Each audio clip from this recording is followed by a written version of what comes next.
Good afternoon, ladies and gentlemen. My name is Robert Choate, and I'm the president of Trinity College, and it's my great pleasure to welcome you to this, the latest in our series of Trinity Talks for 2026. So thank you all very much indeed for coming. In organising these events, our aim is to open the facilities of the college to the public, to bring speakers from many different fields in public life to share their thoughts and experiences and to engage in conversation with an audience from the college, the university, the City of Oxford and beyond. Today's topic is a really important one and an interesting one, and one on which I'm sure everybody will have views, which is how government works and why it fails. There seems to be a pervasive view these days that the British state is not delivering effectively for the public, despite arguably relatively high levels of public spending and taxation. This impression seems to hold for the delivery of key public services and also for the machinery of government and policy making, perhaps especially at the centre. So is the British government broken, or are we harking back to a more golden age that never really existed? To the extent that government is underperforming, is this the result of recent choices, of external pressures and constraints, or systematic problems built into the British state? Well, we're honoured to welcome two fantastic speakers to address this question for us this evening. Dr. Hannah White is the head of the Institute for Government, an independent think tank that studies, writes and recommends on the effectiveness of government. Previously, Hannah was secretary to the Committee on Standards in Public Life in the Cabinet Office, and before that held a number of senior roles in the House of Commons, running select and legislative committees and advising on parliamentary procedure.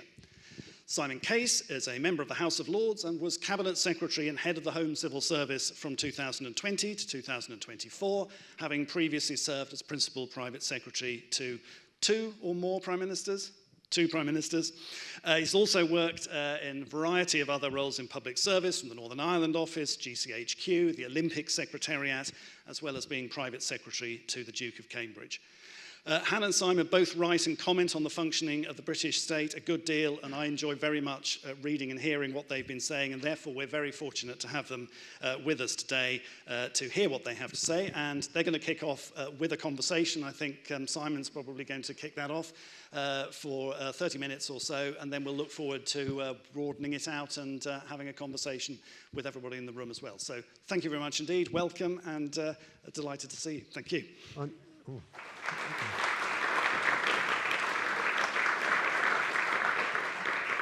Well, thank you very much, Robert, first of all, for inviting Hannah and myself to join you this evening in this absolutely amazing auditorium. And thank you all for coming. As Robert said, hopefully we'll come up with a few things for you to agree with, maybe disagree with, as this is a topic on which most people seem to have views. So we're just going to have a conversation. We'll try and steer through some key bits, and then try and have a conversation with you once we're done. So, Hannah, let's start at the top. Do you buy the headline? Is the state broken? And if so, how did we get here? It's a small topic to kick off with. So, I mean, I think, ironically, political parties, one of the most successful things that political parties have done for us in the last decade or a little more is establish a public narrative that the state is broken. And that is not necessarily actually helpful. It's helpful to different political parties in certain circumstances. It's helpful if you are an opposition party going into an election to argue that your predecessors have left the state broken. It may be helpful to an extent when you come into government to be able to say that your situation is extremely difficult because the state was broken by your predecessors. I mean, we can go back to Cameron, if not earlier, talking about broken Britain, and it has really cut through in a way that politics doesn't always cut through to the public, and there is this sort of pervasive sense of despair, I think, about the extent to which the government, the state, works and delivers for people. I think to an extent, that's, as I say, it's a constructed narrative. To an extent, it's partly, I think, the result of the fracturing of the sort of information ecosystem, in a sense, in that, you know, there are some really widely held truths which are just wrong, like, you know, violent crime is rising.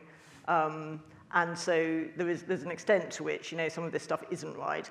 But I think it is actually, as you were saying in the introduction, there is a lot of truth to it. There are lots of things that we can say, the economy has been stagnating, we haven't had significant per capita GDP growth, although I think the Chancellor may have said that there's going to be some in this Parliament in her statement earlier today.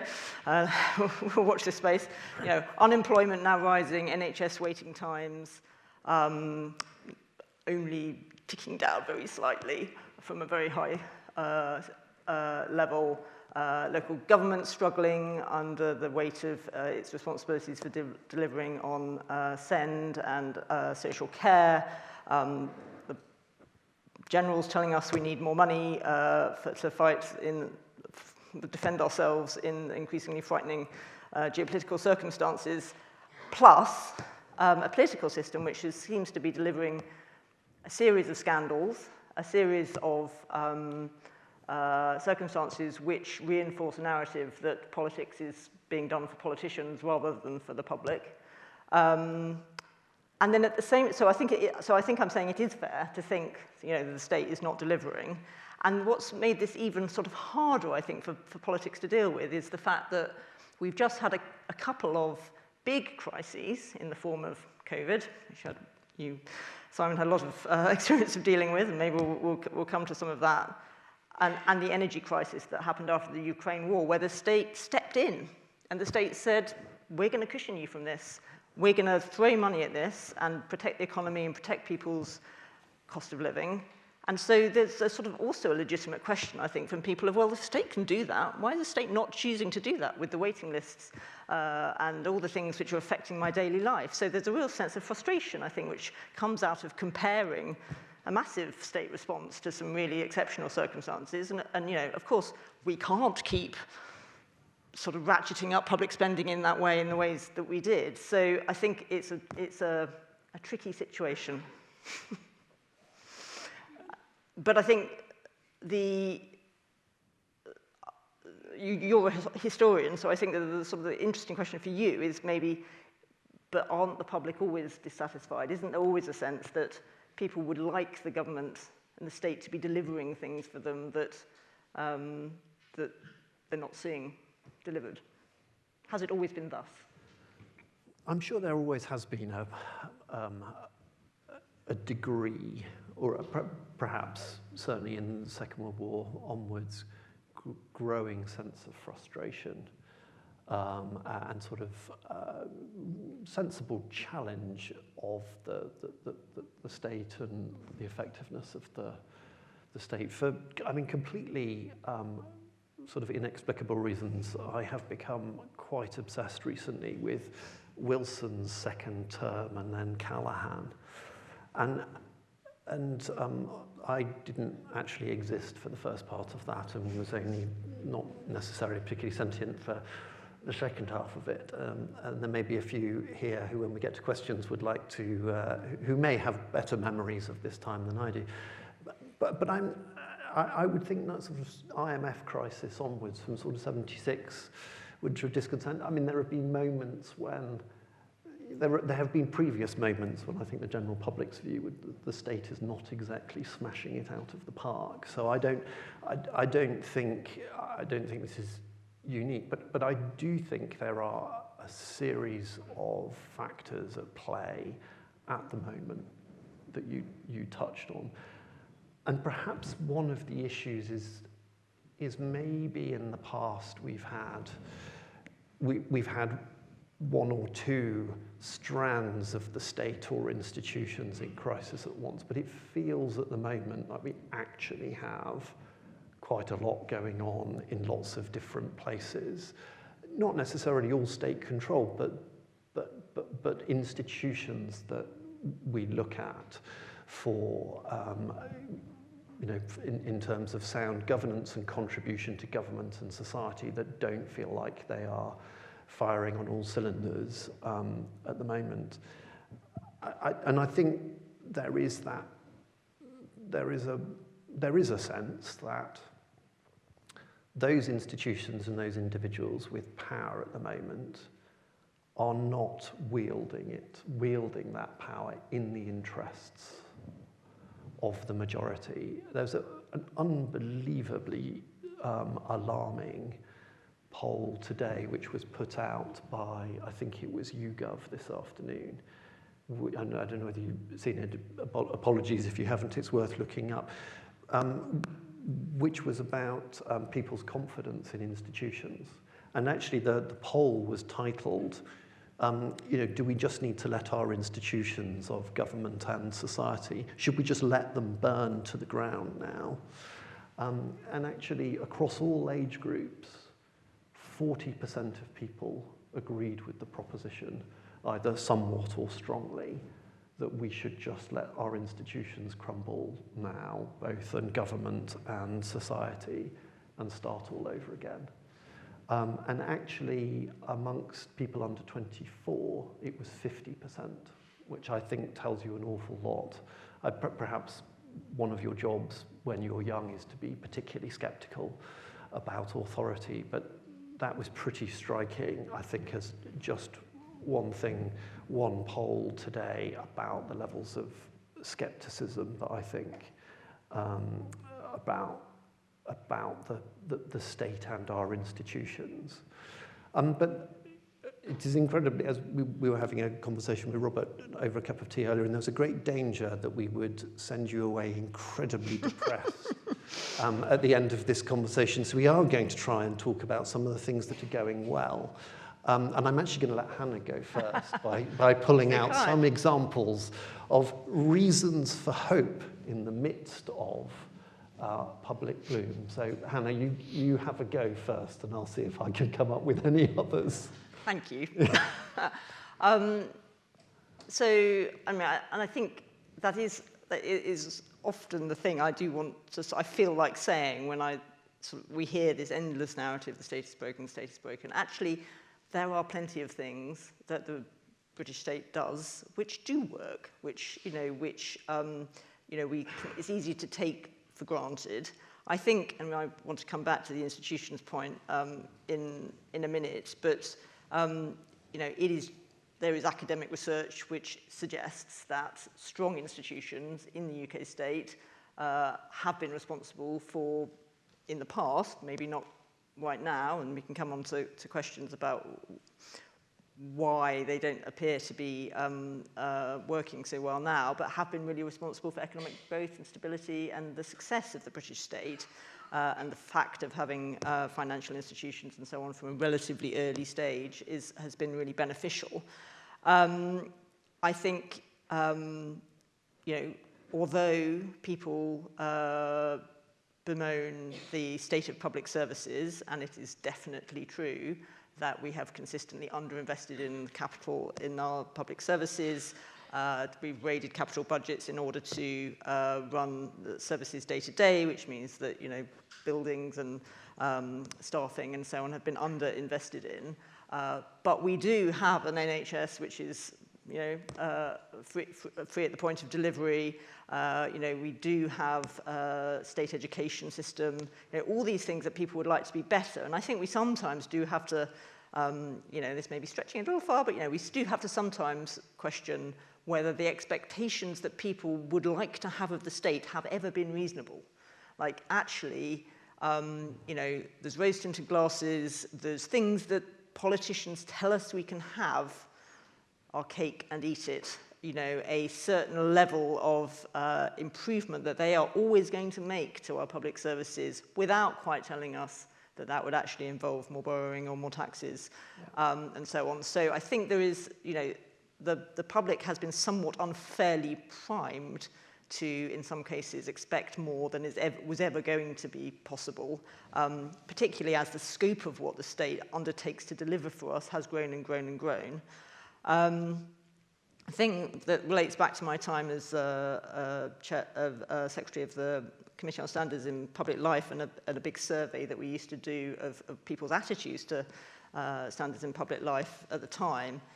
If you compare us to lots of other countries, levels of low-level petty corruption are much lower here. I'm not saying there isn't corruption in various places in the state, but you don't expect as a regular thing to have to pay a bribe to get a driving license, or to to pass an exam, or and there isn't widespread sort of nepotism in people giving jobs to family members in the state, and those sorts of things, which are just, if you look at the public administration literature of large parts of the world, some of the things that we at the Institute worry about in terms of making the state work better, you can't get anywhere near to, because you have to worry about some of these bigger problems with how the state is working. So that stuff. And then the final thing I would say that is good, and this is all contestable, I'm sure you'll all contest it in a minute, we're quite good at responding to crises, which is good, because we've had quite a lot of them. If you give our sort of our government civil service system a really clear objective and a burning platform, we tend to step up quite well to it. And we, again, at the Institute, spend a lot of our time asking, like, what's that secret sauce? Like, how can you bottle that and use that ability to respond to a crisis in peacetime, as it were? So that would be my stab. What would you contest or add to that? Well, I mean, just let me pick up on one thing. I think the response to crises is right, and as you say, I think it is one of the most maddeningly frustrating things that prime ministers, most prime ministers recently have experienced, which is when there is a big crisis, as you say, we've had plenty over just the last 5 years, but actually when you go back and you think about Tony Blair dealing with flooding and foot and mouth and fire and fuel, all the Fs as he had them, it's really interesting to read and talk to former prime ministers about this. It's amazing what the state does when you have that clarity of mission, which is what happens in a moment of crisis. Everybody knows what it is we're supposed to be doing, and the state is very good at sort of training all of its guns on that problem. But then the frustrating bit is, well, why can't we have that level of clarity the rest of the time? And I think a lot of that is to do with something that you mentioned earlier, which is we seem by accident or deliberately, I'm sure it's a combination of things, to have driven out of the public conversation about the role of the state complexity. We just,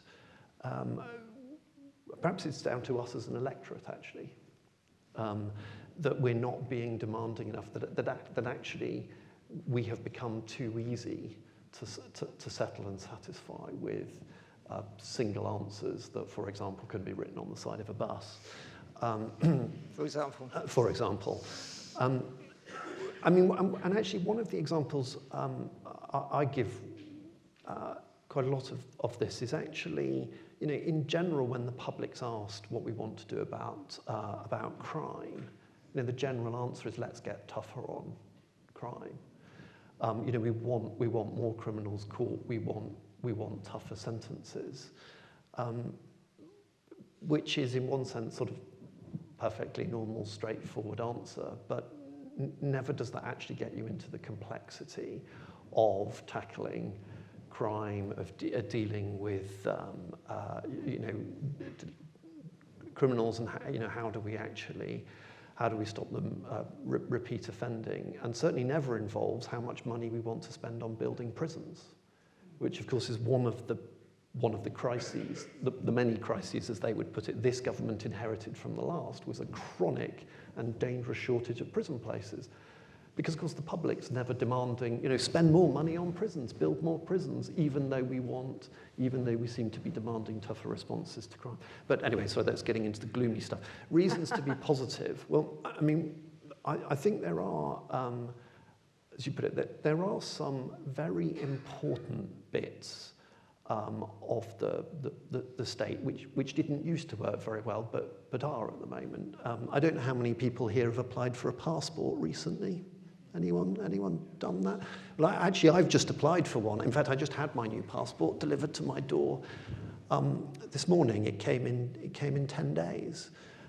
Actually, 2 years ago, the UK Passport Office was a complete disaster zone.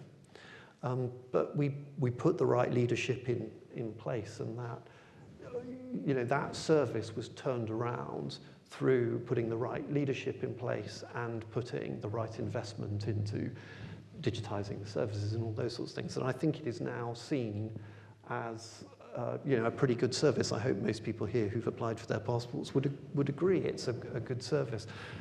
So there are examples of where, I mean, no politician is going to campaign on how quickly you should get your passport, but that's a really nice example of a bit of the state that has been that a politician wouldn't think about, but actually to members of the public is an incredibly important thing that matters, and there are a number of those. I mean, on that one, though, I mean, I think the thing about passports is it is quite a simple input-output process that you can, as you say, digitise and sort of turn into what is, I totally agree, a very effective thing.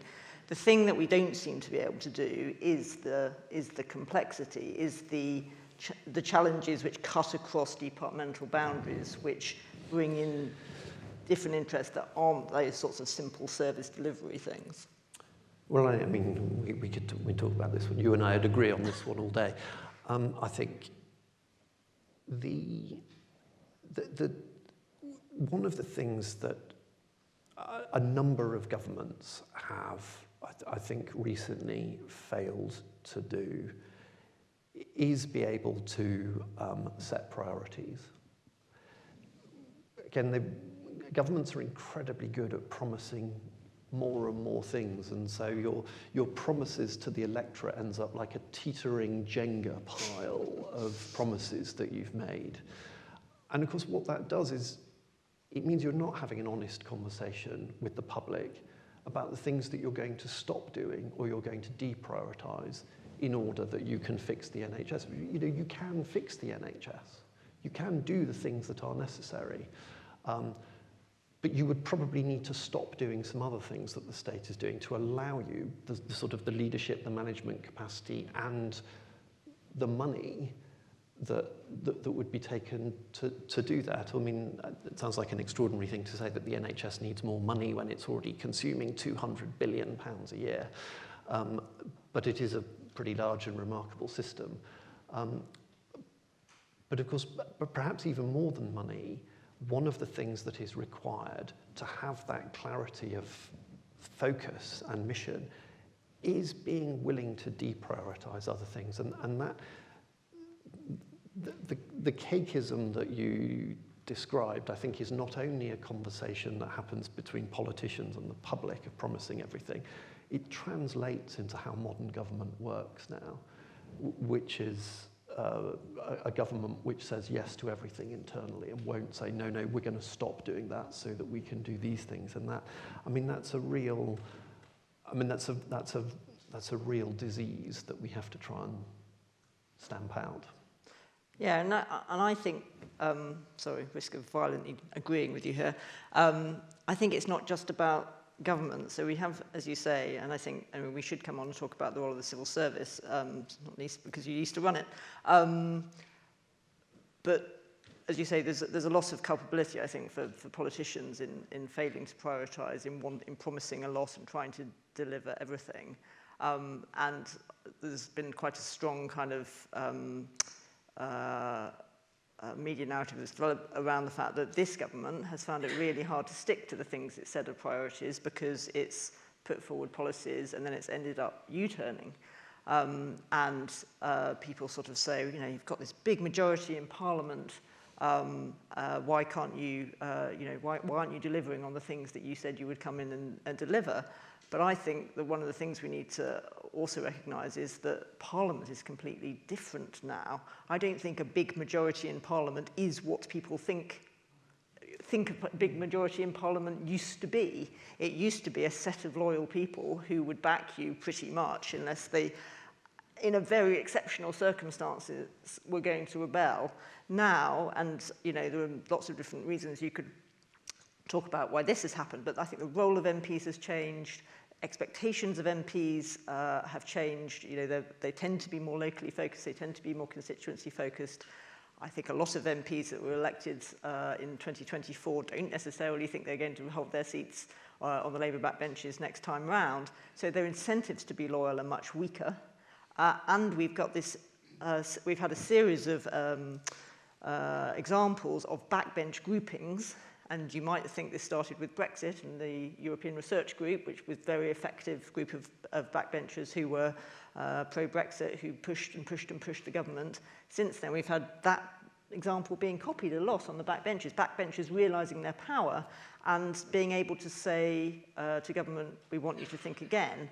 And I think, to bring this back to the point you were making, I'm not sure whole parties are good at trade-offs either. They are, rather than saying, these are the leaders we happen to have elected to run the government and we're going to back them even if we don't always agree with everything because we want our government to progress, the parties are feeling that actually it's not in their interest necessarily to do that. And so that weakens the ability of any government. And I think, Boris Johnson found the same thing, to necessarily think, woohoo, we've got a majority, now we can get a programme through. Well, maybe not so much. And then that adds to the sense, I think, in the public that, that the government isn't getting things done. I think this is a very interesting point, because I think that there's also that old lesson from history, which is actually sometimes the larger the majority you have, the harder it is to manage your MPs, because that they don't feel that there's not quite the incentive when you've got a razor-thin sort of majority to be loyal. I think that one of the things that I think is important to also pull out, because a lot of these conversations can end up sort of blaming politicians for everything, which I think actually is a pretty dangerous thing for us to get into, because actually we need people to step forward for politics. I mean, I think politics today is one of the most difficult forms of public service that anyone can choose. Actually, relatively speaking, being a civil servant is a pretty easy thing to choose. You can do your public service, but you don't have to answer day in, day out to your constituents. And I think the environment that politicians operate in today is extremely difficult. I think, particularly over recent years, I'm amazed at what many female MPs in particular are having to put up with in terms of the abuse that they're getting online. And I think, therefore, it's really important that whilst we might not always agree with politicians or may not have always enjoyed working for some of them, actually it's really important that we do actually signal the importance of politicians and those people who are actually willing to stick their heads above the parapet and argue for something. Perhaps we'd like them all to be a little bit better, just like we'd like the civil service to be a bit better. But I don't think anything we say should be taken as a sense that it's all down to politicians. And I certainly hope sort of younger members of this audience, I hope at least some of you are considering a career in politics, because it is a really, really important thing that you can do for your community and for your country, is to put yourself forward on the basis of, of promises and of ideas. It's genuinely needed. I totally agree, and I think that we are in danger of having an ever-narrowing group of people who are willing to put themselves through getting into politics, and there will never be any shortage of people wanting to be politicians, but they might all become more of a type who are willing to put up with, as you say, the circumstances, the very difficult circumstances and pressures of being an MP, which is often a popular thing to say. But can we come back to the civil service? Because it's a great opportunity to hear your perspective. I mean, one of the things that we worry about at the Institute for Government is the fact that, it seems to us that over the period of the Conservative governments, by the end of that period, lots of Conservative politicians who'd been in government were starting to say, the reason that we haven't delivered on over the last 14 years, conveniently maybe, but the civil service hasn't delivered for us. We had a Labour opposition, now government, who said, we're going to come in, we're going to be, different, we're going to be nice people, we're going to be kind to the civil service, and they're going to deliver for us. And consistently what we hear now is frustration from ministers at feeling that the civil service isn't delivering.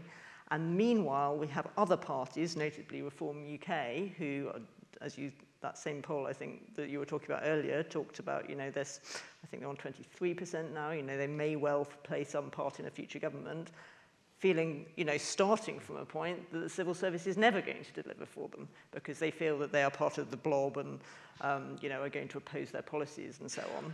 Where does that leave what I think you and I, and hopefully people in the audience would agree, is a really important institution, which is in sort of a permanent impartial civil service? Yeah. I think it is perfectly possible for two things to be true. One, that in general, having as you say, sort of an impartial, merit-based civil service is an important thing for the country, and in fact, the civil servants up and down this country play, in fact, and around the world, play an incredibly important role, much of which is never seen. But at the same time, for that institution it also be true for that institution not to be as good as we need it to be.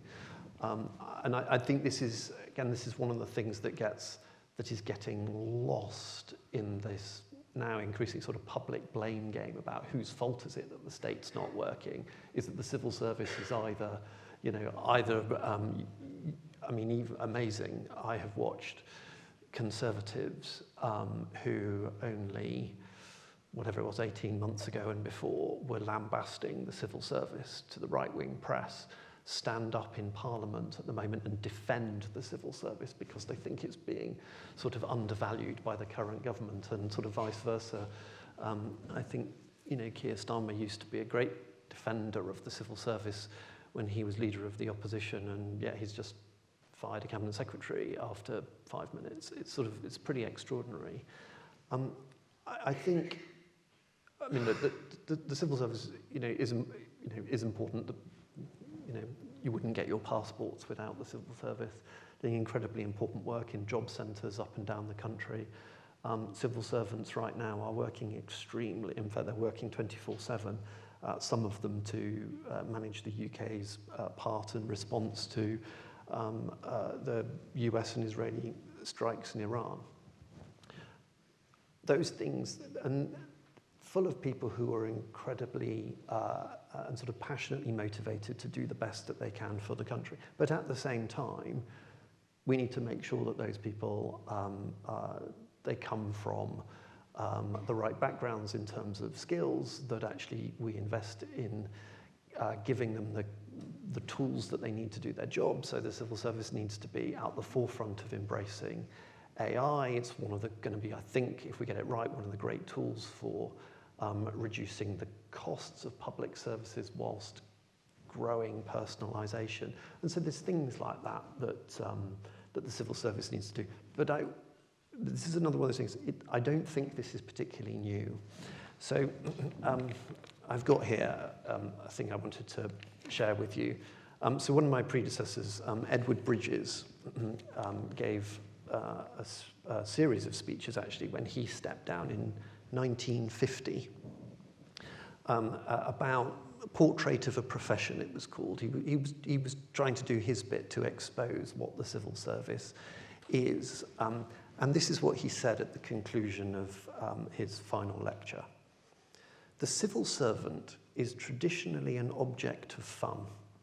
I take this to be part of the Englishman's reaction against authority.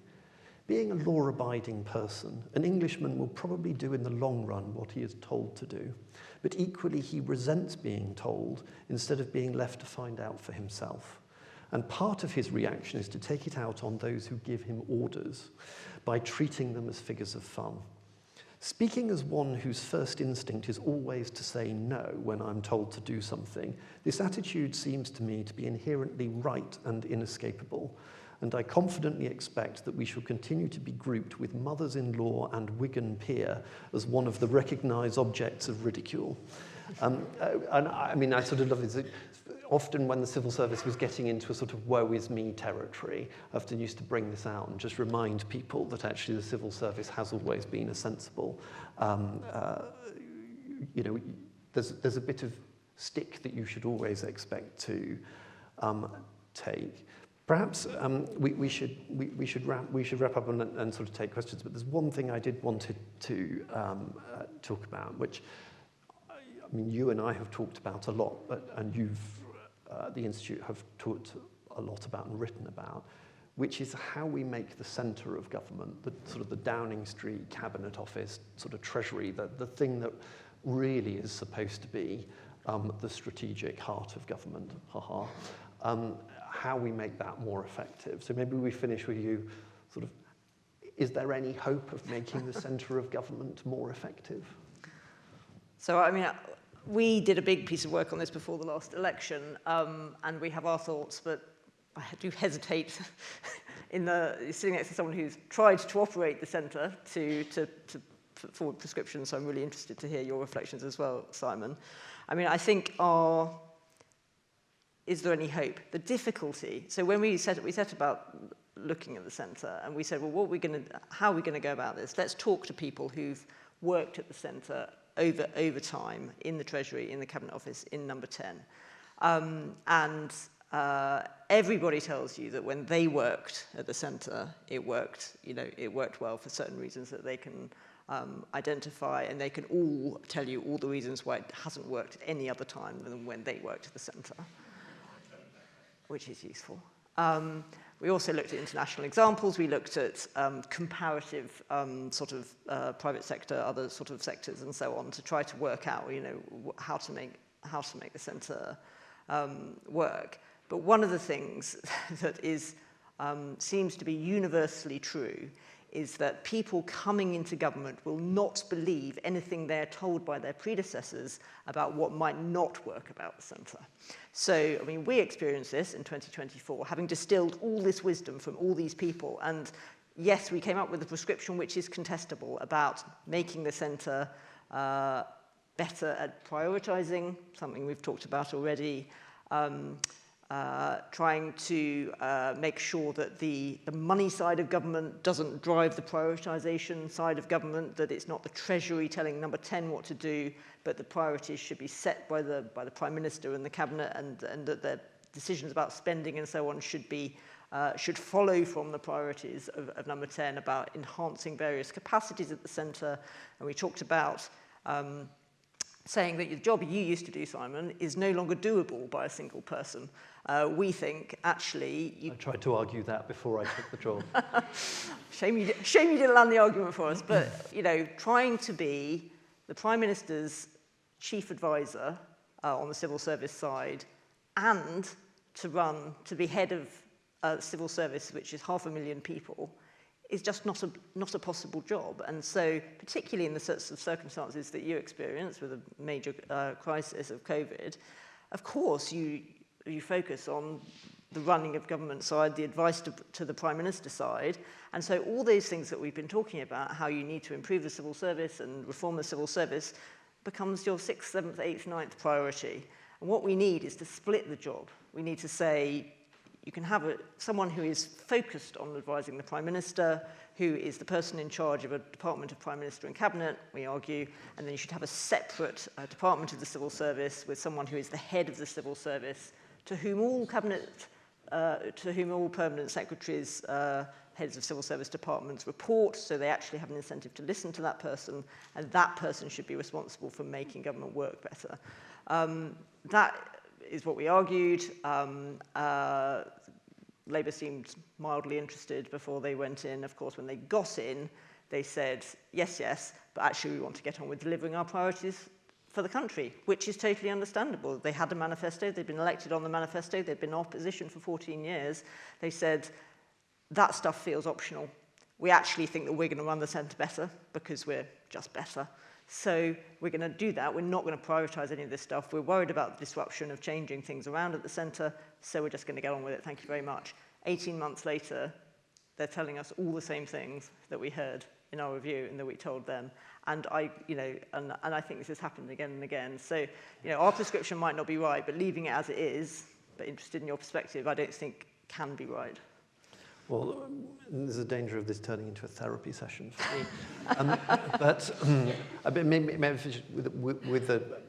I hope somebody somewhere in this audience aspires to becoming Prime Minister one day. It really is important. We do need good people to step forward for these roles. But just one thing I urge you more than anything else, which is if you're not a historian of government, please pick up the phone to some of your predecessors when you're thinking about how to run Number 10. Because exactly as sort of Hannah says, there's, when you're in opposition, there's a great temptation. You look at your opponents and you think it's a complete shambles. And you just assume, because you are you and you must be inherently good and better, it is all just going to be better when you arrive. And it's a bit more complicated than that. So a plea to any future prime ministers in the room. We should finish our bit of the conversation and open up the conversation with you. I think Monsieur le Président is going to return to the fore for this bit. Well, thank you both very much indeed. That was absolutely fascinating discussion. Trinity, as you may not know, has provided 3 prime ministers through history, but we can't be held responsible for any of the recent failures of statecraft. Our first was actually the only prime minister so boring that no one has ever written a biography of them. Spencer Compton, if anybody wants to fill that hole. Lots of food for thought there. Let me head up. I think there are other microphones there, but I will start here. Then we will move back. To fix institutions, one solution is to introduce dynamism into government, into these institutions. Can we solve this by devolving power? And if so, what are the constraints on this? So councils having to spend much of their budgets on SEN and adult social care. So first of all, will devolving power introduce dynamism into our institutions? And how do we fix the deadlock on local government, which is SEN and adult social care? Thank you. Do you want us to do these one at a time? Yeah? Should we do? Yes. Why don't you kick off with that one? And so I'll have a go. And I have changing views on this. Okay. So I think there is generally universal agreement that we have an overly centralised state. Most political parties come in saying that they are going to devolve more power, and then when they arrive discover that actually what they feel is that they don't have enough power because they can't make the machine work. And so you get the curious phenomenon which we're seeing now with the Labour government, which is that they have one of their mantras for public services is to devolve, and yet the Home Secretary is taking back the power to sack chief constables. The Health Secretary has abolished NHS England in order to bring the levers of power closer to the Department of Health. So the rhetoric and the reality of what they're choosing to do is completely separate, and that's not just this government. It's happened in the past. So I think we have the very unfortunate combination of a very centralised state with a very weak centre, as previously described. I do think devolution is a necessary part of the answer. I think that one of the most interesting, exciting parts of the state at the moment is the mayoral devolution system. And I just hope it sort of survives, that we've had a remarkable degree of political consensus over it being the right way to go. And there's lots of good people out in the system, and it's a dynamic system, as you say. We at the Institute are trying to help the system learn from itself by raising up examples of things that are being done well in different mayoral authorities. But there are questions, and I guess, Simon, I'd be interested in your view on it's all very well devolving powers, but at what point you ever get the Treasury to devolve money in a meaningful way to enable that system to work? Well, it's exactly the point I was going to make, which is that I think a number of things true. That there's an instinctive view across politics that devolution is a good answer to many problems. I'm not actually sure where the evidence is that tells us that that is actually true, that public services are in fact delivered better if decided locally. I think it will take us probably many decades to have real studies of telling us whether that's true. But certainly I think what is happening at the moment is we are devolving powers for people to take decisions, but we're doing it within a ring-fenced budget. There's the amount of money, you deliver everything you've got to.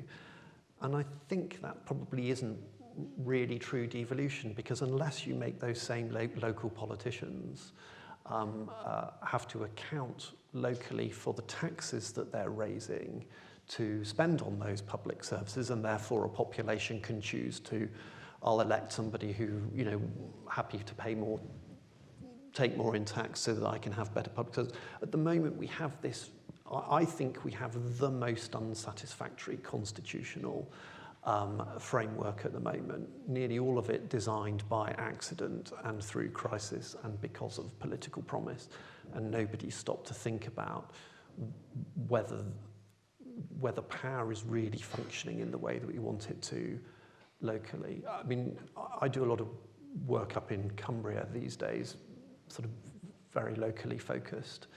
And sometimes I actually think local politicians find it even harder to make decisions about local services than national politicians, because they're that much closer to them. The difficult decisions about things that you're going to defund mean that library on that high street that you walk past and people can call you at, it feels a lot more local. So sometimes I observe, even though we think devolution is a good idea, actually you can get a different sort of logjam in a highly devolved environment. But none of it will work without a serious conversation about fiscal devolution. And national politicians also end up worrying about the postcode lottery, and you're blamed for the difference around the process. Right. Hiya. Right. So, as you're talking about, there's a real need to prioritize, right, in order to get things done in government. But my question is, given that we're in a time of polycrisis, of many intersecting crises, should we really actively deprioritize one area? For example, the environment is often deprioritized as a long-term transformation, just like the civil service systemic change. So the long-term, really systemic, impactful things are deprioritized. And yet, we're in a climate emergency, or the civil service really needs the change. So given the complexity of all the issues that you're talking about and their interrelatedness, so the deprioritization of one issue will likely affect another, how is it possible to balance the fact that government can't cover every base, otherwise there's no tangible impact, and yet surely we can't let vital areas fall so that other vital issues can be transformed? To what extent can this balance actually be in place? Thank you. Shall I go first? I think your argument was for not deprioritizing some things rather than against prioritization. But this is about the conversation that a government, or rather a party, has to have with the electorate before an election. And be honest about, well, we are going to make choices about things that, you know, we are going to spend 5 years fixing the NHS. And that's going to be our focus. And I'm afraid what that means is we're not, any marginal pound that we can find, we're spending on the NHS. And we're not spending on building new prisons, which means, for example, at some point we can't keep ratcheting up the sentences for crimes because we'll run out of spaces. I mean, I think your point about things like the environment and sort of structural reform is, I make another argument which I think fits, which is governments plural, the way we are governed, has got incredibly short term and government has become incredibly bad at strategy. We publish endless strategies. Almost every week the government will publish something called a strategy. And I can guarantee you that thing is not a strategy and it will not be implemented in a strategic way. But we must get back to effective strategy making, some of which requires a good degree of consensus in politics so that you can actually deliver strategy over things. So my priority, I mean, so for example, on reform of the state, for me, that's one of the things that should stay in a prioritization. Is sort of as Hannah said, I think one of the well, I think they would admit it, mistakes that this government made was boring people like me were telling them when they were in opposition, you know, you really do need to think about how the state works, to which their answer is, no, we're just going to come in and deliver things. You say, yes, but what is the thing that's delivering those things? That would be the machine. So if you're not thinking about the effectiveness of the machine, you're not delivering. So, I mean, I do think prioritization is necessary. If I look back on my time as Cabinet Secretary and I think about the things that most of my day was taken up with, especially days that were dominated by the number 10 bit of my job rather than the Cabinet Secretary, 70% of that, absolute froth. It really mattered in Westminster that day, but it did not matter at all to the general public or to the grand sweep of history. And it's the absolute froth and nonsense of the political day in, day out interaction with the media that I would personally deprioritise. But then I don't have to stand for election. Yeah, I mean, I agree that it is a problem that our sort of political system has got more short-term. We all have, you know, again, society is being primed to expect results quickly. You know, we can order something and get Amazon to deliver it by later today, if not tomorrow. And so sort of there's a quick results culture, which politicians have also lent into. I mean, I do feel a bit sorry for Labour because they did spend some time ahead of the election saying we need a decade of national renewal. This was their attempt to say we can't do this stuff overnight. We know we don't have the money. You know, growth isn't happening. A lot of this stuff are big structural problems and we won't be able to fix them quickly. But that narrative hasn't really survived contact with coming into government. And people are impatient. And so, you know, and understandably so, when they can't get a GP appointment or they're worried about their child's special educational needs or whatever.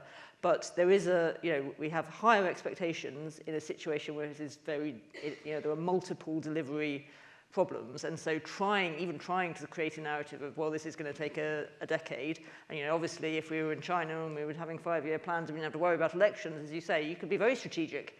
So, you know, we prize also our democratic system and the ability to chuck people out, but I do fear we're getting into a situation where leaders of parties are sort of entering a sort of rapidly increasing sort of rapidly, and we saw it with the Conservative Party, right?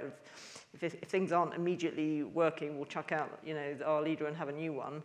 And I mean, I don't want to put words in your mouth, but, you know, ministers and prime ministers take a bit of time to get up to speed with what they're doing.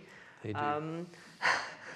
Understandably, as we all do in new jobs, these are quite hard jobs. Yeah. And so an immediate impetus to sort of chuck the person who's not delivered overnight in quite hard circumstances. This is not a pro-Keir Starmer argument. This is just a, you know, slight despair at these are hard jobs and difficult circumstances, and so we maybe again need to be more sort of realistic about what's deliverable. I think, I think that's a really important point, and I should probably confess I'm probably part of the reason the decade of renewal argument died, because I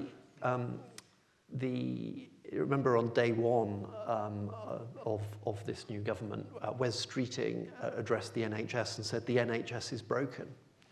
And the following day he came in and I was with him and Keir Summers. This is a really interesting thing that you said yesterday. My question is, at what point between now and the next general election are you going to declare the NHS fixed? Because I think that's what the public will expect you to have done by the time you next ask them to vote for you. And I'm not sure you've got the plan to do that. So it is people like me who say, you know, it's very bold, very brave, Minister.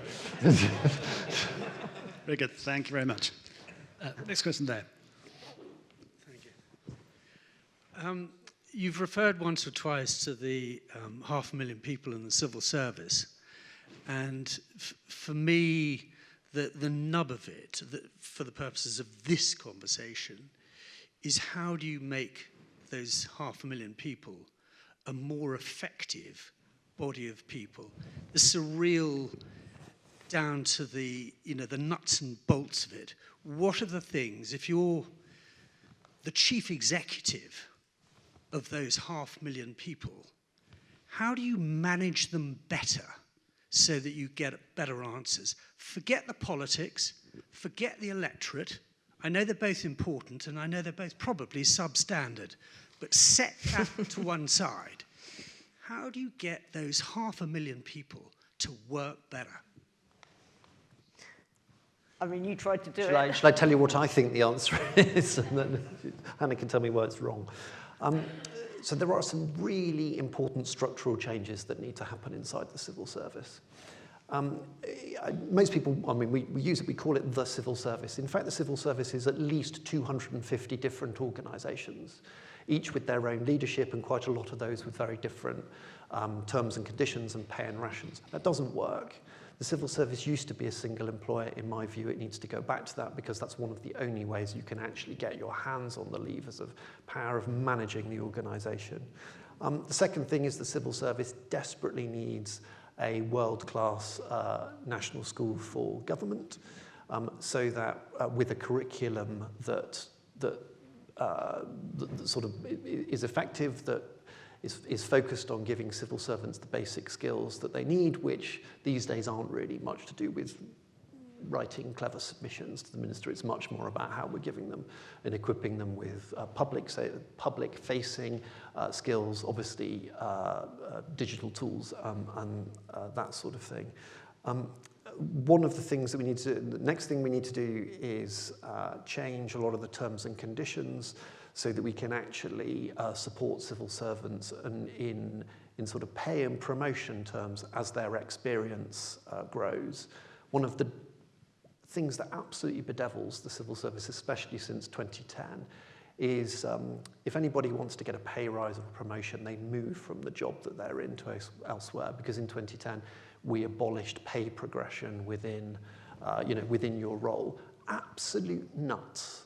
If you want people to get better at their jobs, just as they get really good at them, sort of 2 years in, actually what you've done is create a system where you've incentivized them to go and have to find another job somewhere else because it's the only way for them to get a pay rise. Absolute crackers. So those are for instance, some things that I would do.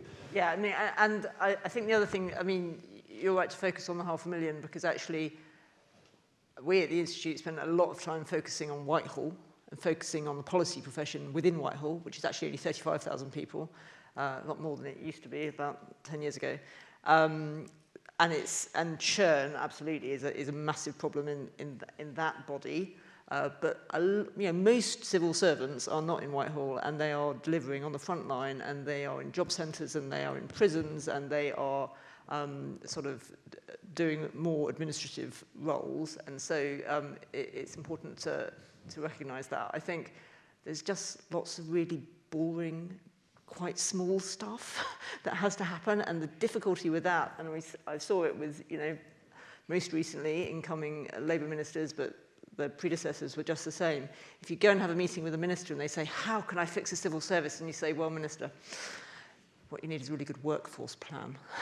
That's not what they're looking to announce on the news the next day. The civil service has said it's going to develop a workforce plan, but we haven't seen it yet. I mean, ministers have said they're going to do it for the civil service. We need to have a better strategic approach to who we need, how we get them in, how we develop them, as Simon's saying, and how we invest in people, how we motivate them. It's about simple workforce planning, which any other industry would understand. At the top of the civil service, if you talk to any sort of CEO person on a board, they would say that their board spends maybe 30% of its time thinking about succession planning and talent management. Well, Simon can tell us how it happens in the civil service, but I wouldn't say that the top of the civil service is spending 30% of their time really, working out how to make sure that people, when they get to be permanent secretaries, have had the right mix of experience and have been invested in and been out of government and back into government and are the right people. So that's right at the top. And then I think performance management, again, boring, but is a real problem. We have most recently argued that civil service ought to do what lots of big corporates do, and every couple of years lose the bottom 3% of the workforce, and that would concentrate, a focus around performance. But at the same time, that needs to be done in a positive way, in a sense of we are a high-performing group of people. we have standards. We are not just going to move people around who are underperforming into roles where it might seem to matter less if they don't perform, because we're really high quality. And the single thing that we can do to make the civil service work better is provide it with clear direction. That is the thing. It's civil service, and that's what a crisis does, but that's what politicians need to do. That is the thing, sometimes politicians say, we're not confident when we come into government that the civil service will want to deliver on our agenda, will do what we say. Why aren't they? They seem to be doing things with the same energy we'd like them to. But the thing that, and I hope Simon will agree, the thing that most civil servants would say is, just want to know what the aim is, because then I can point at it and my team can point at it and everything can follow. And when there's a lack of clarity or multiple priorities, so you don't really know what you're doing, that's when things start to flounder and sort of fall apart. Thanks very much. We're at past, but we'll take one more question before we finish off. Where are we? Gentleman there. Pass the microphone across. Thank you. So I think that the point that you're making sort of about the public not being willing to accept the complexity of issues and sort of the difficult trade-offs that come with decisions, I think that's a particularly pertinent point. And my instinct as to sort of the reasoning for why that might be immediately points to social media and maybe the digital environment more widely, where there is sort of an attention economy and sort of easy answer, bang moment economy. And I think that's particularly, I'm a young guy, I think that's particularly prevalent amongst young people, as shown by the fact that, these are the people that have been raised on social media and they're the people that want to destroy the system most, shown by that poll. So I'm just wondering how far you would think that social media and the digital environment can be blamed, and then more widely, how a sort of perennially unpopular government and body politic can begin to convince an angry electorate to accept difficult decisions and to accept the trade-offs when they're increasingly not willing to do so. That's a great question. I mean, in a sense, politicians, ministers are now having to manage their relationship with the electorate on a sort of real-time basis. And is that really ever going to be a recipe? It's a world of difference from the era of, Trollope and the Pallisers, where basically government just stopped for a large chunk of the year because people had other things to be getting on with, and then came back, and we've now moved to the, hyper frequency. I mean, to emphasize your point, one of the things I was very struck by was ministers under this government, the few of them who'd previously served in the New Labour era, so Ed Miliband, Yvette Cooper, John Healey, these sorts of people. It was really interesting. Just a few months into coming back into government, they were very open about the breathtaking change that had happened in how difficult governing had got from an era towards, sort of the New Labour era, a grid, the likes of Alistair Campbell sort of managing the media, to this new world where the government does, I think, still have a grid, but the chances of getting the public to pay any attention to what the government wants to talk about, barring sort of war in the Middle East, unbelievably difficult. I think one of the, yes, we can sort of blame it for making the environment more complicated, but it is what it is the environment. I think one of the things that politicians have to, and government in general has to become more courageous about is, of course, the vast majority of people in this country pay absolutely no attention whatsoever to politics on a day-in, day-out basis. So you might think you're having to respond to the TikTok governance environment. I mean, actually, most people just vote and then say, would you just go away for 4 or 5 years and be good at something and then come and ask me and I'll tell you how you're doing. I do not want to hear from you every day, thank you very much. Just want my GP appointment, I want my kids in a good school. And I think there's a courage thing that's required in government, which is to say, you know what, it really doesn't matter what is on X or TikTok right now, because that's not the real world. Have a bit more confidence that your fellow citizens are interested in longer term trends and the nonsense. maybe that's I think nonsense. that's a bit of a dangerous argument, because you can say we won't engage, but others will. And if you look across the Atlantic to the most socially media savvy Maybe president. they should all just invent their own social media Well, exactly. platforms. So, you know, if it is the case that that is where people, you know, this is where people are now in terms of where they get their media and how they are engaging with the world, and certain sets of politicians say, get a grip, guys, you know, we're actually trying to run the country here, we're going to go and do the important stuff and not talk to you, then other people will start filling that gap. And you end up, I think it's a risk, you end up with people who are very good at that stuff, but might not be good at other things that you want them to be good at. So I would like your answer to be the possible answer. I'm just not sure whether it actually is. I think when you talked about the grid, I do think that the grid, in terms of government thinking it can control the message, is completely for the birds now.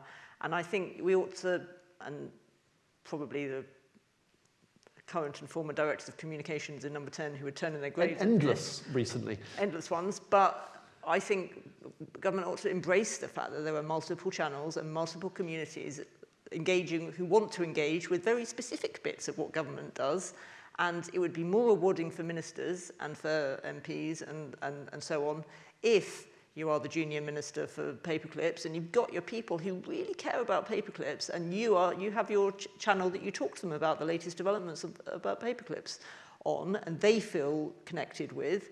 Now, it's a nightmare if you're sitting at the centre and trying to control, and oh my God, Simon's talking about paperclips when we wanted to be talking about something else. But actually, I think in terms of people feeling that government is dealing with things that's interesting and useful to them, you ought to be just saying yes. You know, find your Reddit groups and your TikTok and your this and your that and the other, and use these different channels, and encouraging politicians to do that, because they feel frustrated too. You know, they put out a policy because they managed to get it on the grid, and it hasn't been on the grid for, you know, a month, and finally they can announce their policy, and they just announce it, and it's in the media for one day, and then the next day something else happens, and now you're talking about something completely different, and you haven't even got a conversation going. So I think being a bit braver on that kind of front. As I say, I'm not a comms expert, and I'm sure comms experts would hate that as an idea, but it seems to me the logical way forward. My thing is very much driven by a real-world experience in Number 10 under this government, when they wanted to start doing word clouds. You know, word cloud is, you know, of what was on social media about government. And so the first time it was all put up, and it was dynamic and it was live. Massive, in the middle, nothing. and we started saying, is that because most people think the government's doing nothing, or is it that they're just not interested and they're not saying anything? And it turned out it was nothing, as in they're not paying attention and they're not interested. So we actually had to switch the word cloud to just being a blank space for nothing, to you know, that this is the majority of people aren't thinking about you, which is a really awful thing to tell politicians, is in the end, the public's not that into you. The extraordinary, as you say, with the demise of the old-style grid, but nonetheless, you know, waiting for Number 10 to decide when some completely inconsequential announcement about some appointment process or other can be put on because it doesn't have a slot in the grid, and you just think, this is no way to run a Welkstall. Thank you very much indeed. I'm awfully sorry, we could have gone on for hours, an awful lot of questions there, but I hope you enjoyed that session. Thank you very much indeed to both Simon and Hannah for coming along, and please join me in thanking them very much.